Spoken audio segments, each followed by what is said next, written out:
সবার আম বানানো ভিডিও দেখানো শেষ। তো আমি আজকে ভাবলাম যে আমিও একটু দেখাই। আমারটা সবার লাস্টেই না হয় হোক। তো প্রথমেই আমি আম দুটো ভালো করে ছিলিয়ে নিয়েছি। এরপরে এইভাবে করে স্লাইস করে কেটে নিয়েছি। তো এরপরে ভাবলাম যে একটু বোম্বাই মরিচ ছিল গাছের, সেই বোম্বাই মরিচ দিয়ে দিয়েছি। এরপরে শুকনো মরিচ আমি ভাবছি যে এখানে মরিচের ব্যালেন্সটা রাখার জন্য একটা শুকনো মরিচ দিয়েছি, যেহেতু হচ্ছে আমটা একটু কম তাই। আর হচ্ছে একটু লাল মরিচের গুঁড়া দিয়ে দিয়েছি। এরপরে লেবুর রসটা দিয়ে দিয়েছি, কারণ লেবুর রস দিয়ে আমি কখনো আম বানানিটা ভালো করে খাইনি। তো আজকে ভাবলাম যে লেবুর রস দিয়ে মনে হয় ভালো লাগতে পারে, সবাই খাচ্ছে যেহেতু।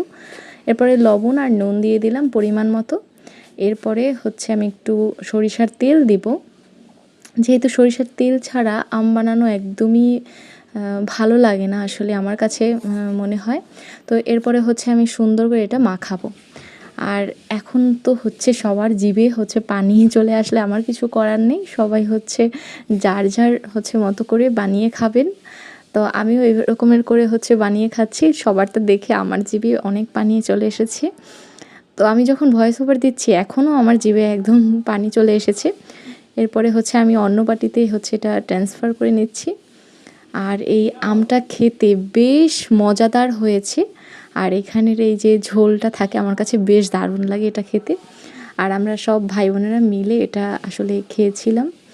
তো এটা বেশ মজার হয়েছিল, আপনারাও কিন্তু ট্রাই করে দেখতে পারেন। সব রকমের মরিচ দিয়ে বেশ দারুণ অসাধারণ লাগবে।